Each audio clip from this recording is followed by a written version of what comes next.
साथियों, जैसे कि आपको पता है बिग बॉस ने अरफीन एंड अविनाश के लिए एक स्पेशल पावर दी थी और वो पावर थी साथियों की रैंकिंग के लिए कि कौन व्यक्ति किस रैंक के काबिल है। तो साथियों उनकी रैंकिंग रिपोर्ट आ चुकी है। साथियों वो फर्स्ट रैंक के लिए जिसे नॉमिनेट करते हैं साथियों वो है रजत दलाल साथियों, और वाकई में टक्कर का है बंदा और बिल्कुल मेरे हिसाब से रजत भाई को इन्होंने फर्स्ट रैंक देके बिल्कुल सही किया है और बंदा डिजर्व भी करता है। एंड सेकंड है साथियों विवियन के लिए सेकंड पोजीशन आई थिंक ठीक है। विवेन और रजत दोनों फर्स्ट के लिए करते हैं, इनमें बड़ी ही कांटे की टक्कर रहेगी लास्ट तक साथियों। एंड 3 पर है शिल्पा सरोडकर हालांकि अविनाश की पसंद नहीं थी, ये आरफिन की वजह से आई हैं और बिल्कुल शिल्पा हो सकता है कि टॉप 5 में रहे, तो इस वजह से शिल्पा ठीक है, लगभग इनके आंकड़े गलत नहीं जाएंगे।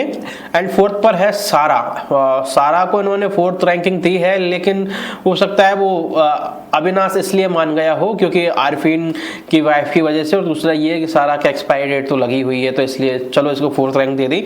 एंड 5 पर है ईसा, जो कि अविनाश की वजह से ईसा 5 पर आई है और अविनाश की चॉइस थी। एंड 6th पर है साथियों श्रुतिका, एंड 7 पर है साथियों एलिस, और 8 पर है करणवीर के लिए 8 आना बिल्कुल सही था, अविनाश बिल्कुल इसके बहुत ज़्यादा अगेंस्ट था और कहीं ना कहीं करणवीर के अंदर कहीं कमियां भी हैं साथियों।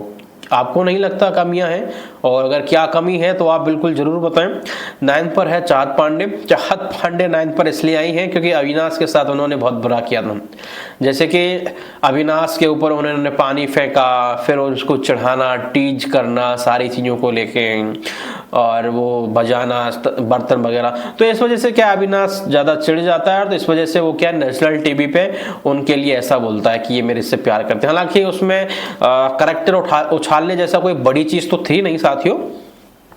एंड अगला है शहजादा, 10वें नंबर पर है, 11वें नंबर पर चुम है। मुझे लग रहा है चुम का नंबर ठीक है मेरे हिसाब से, क्योंकि चुम जल्दी ही आउट हो गई। 12वें पे है साथियों नायरा, एंड 18वें पे है बग्गाजी, 13वें पर है बग्गाजी साथियों, और 14वें नंबर पर है साथियों मुस्कान। अब साथियों मुस्कान और बग्गाजी को बिल्कुल सबसे कम रैंकिंग मिली है, यानी सबसे बॉटम में है, नीचे साथियों, इसलिए बिग बॉस के अनुसार इनको भी टाइम एक्सपायरी सून का जो था नेकलेस वो इनको भी पहना दिया है साथियों। अब 3 लोगों के एक्सपायरी सून स्टार्ट हो चुकी है साथियों, क्योंकि बिग बॉस का कहना था जिनको टाइम की कीमत नहीं है तो यहाँ भी उन लोगों की कीमत नहीं है, इसलिए वो जल्दी ही एक्सपायर यहाँ से हो जाएंगे, जिनमें बग्गाजी, मुस्कान एंड तीसरे नंबर पर सारा जी हैं। सारा जी को ये झेलना पड़ रहा है किसकी वजह से? आरफीन की वजह से, क्योंकि आरफीन ने बोला कि इस गेम के लिए वो है नहीं, वो सॉफ्ट हार्ट है, तो इस वजह से ये है साथियों। बाकी आपकी क्या राय है? ये जो इन लोगों ने रैंकिंग दी है बिल्कुल सही दी है या गलत दी है? आपका क्या ओपिनियन है, किस नंबर पर कौन सा होना चाहिए था? आप अपनी राय जरूर दें साथियों। नमस्कार।